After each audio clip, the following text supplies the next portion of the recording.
Hey guys, and welcome to the second episode of Cannons 101. In this episode, we're going to look at vertical cannons, which is something that I already demonstrated in the first episode.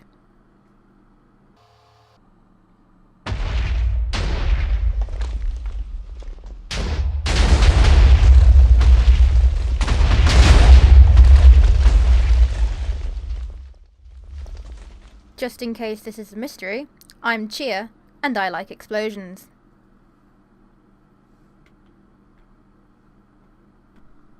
So, you might be wondering, how on earth do vertical cannons work?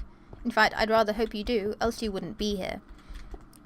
This is, for lack of a better terminology, something more creative and flowery, a vertical cannon.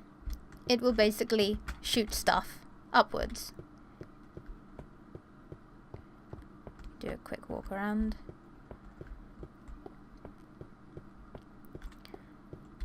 So, let's test.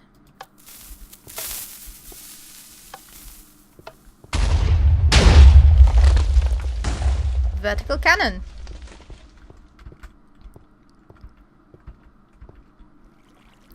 Right, so how exactly is this going to work?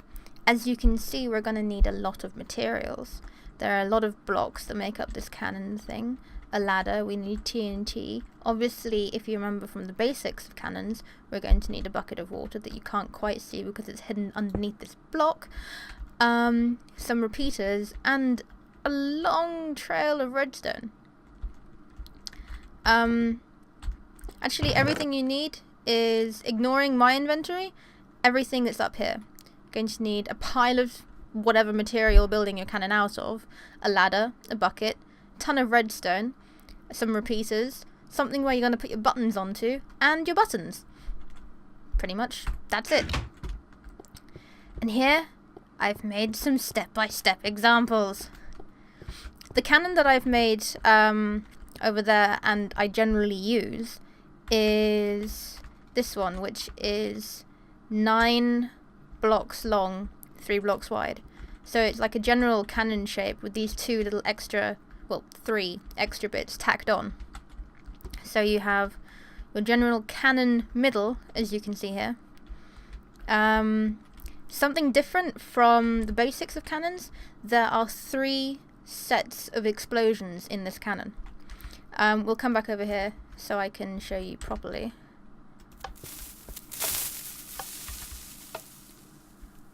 One, 2, 3. Okay. So there's one first, which pushes everything further down. This then explodes, the actual charge itself, and then the shot gets fired and explodes. So, we get our basics of cannon down, and then we put in this contraption, which is actually really simple. It's like a sort of, if I jump down here, it's basically that shape in a funnel going up for about 3 blocks, and then you just cut a hole in the side so you can put TNT on this level so your redstone kind of crosses over it. So making sure you've got a hole at the top and a hole at the bottom, you're fine. Okay, putting the redstone in. Here, this one is your first one, okay? So you'll hit this button here first, and it'll trail along here and go straight to your primer, and just this single block. So just that one.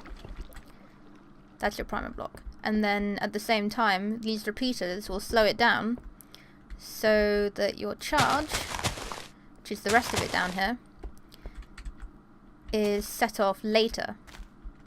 Then you hit another button, which will trail all the way around the back here, and this is where these back blocks come into place, so that it can get up to here, where your shot is. So all of these things go off in time. The ladder is important, as ever, so that the explosion force will propel your shot upwards. which is awesome. But yeah, on the whole, that does take a fair number of blocks. I mean, it's over 64 blocks. It's over a stack. That's a lot of blocks. But never fear, I've got a slightly shorter cannon, which is basically the same apart from I took the bottom layer off. As with most cannons, you can generally slice the bottom layer off to use fewer blocks, because the floor is also a block, so it doesn't really need building on top of. And to prove that it still works,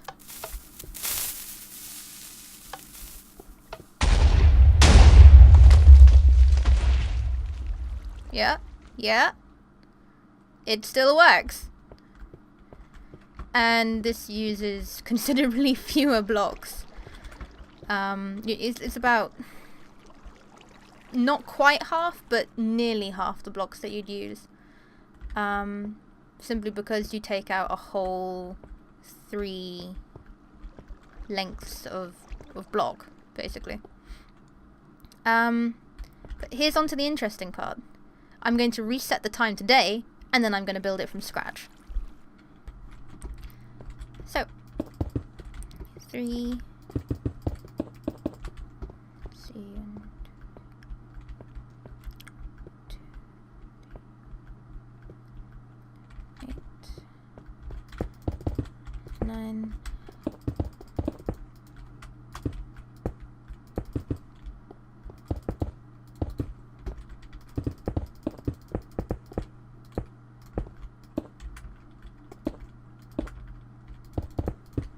This is where I make a cannon and I don't have any regard for the number of blocks I'm using.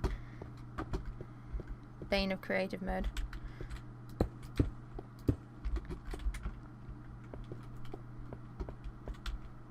Okay.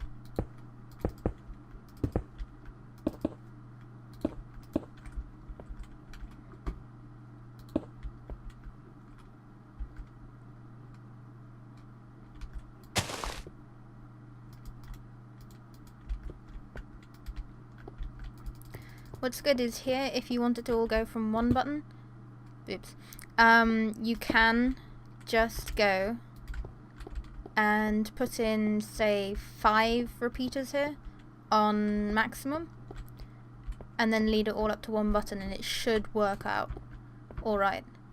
But that just means you need more repeaters, so it's generally not something I do myself. Can't have that.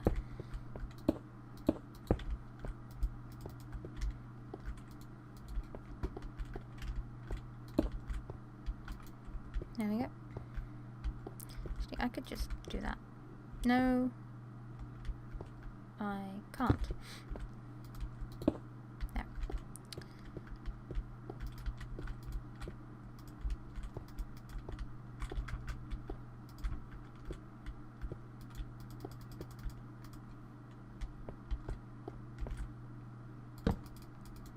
These ones are good to have on maximum as well, just because the timing works out a lot better than just having them otherwise. Right. There's you. There's rain! Rain! Bad rain.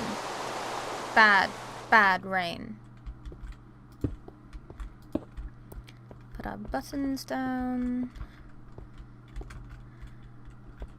Okay, I think we should be done.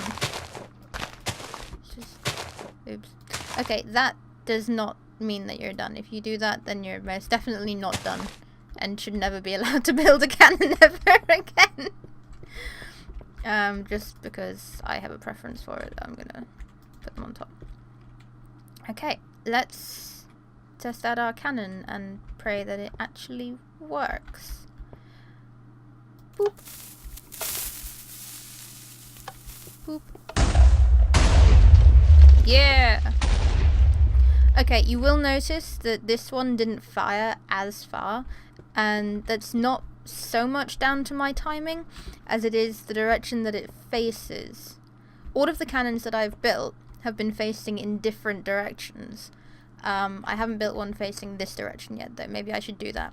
But through this whole video, they've all been in different directions, and they've shot at different heights, regardless of my timing.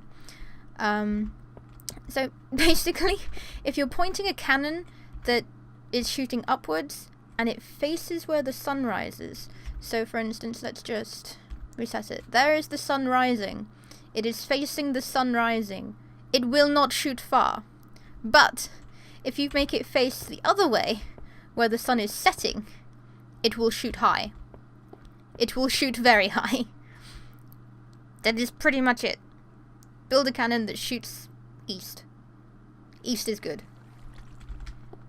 And that pretty much concludes vertical cannons. Go forth. Build cannons. Explode everything.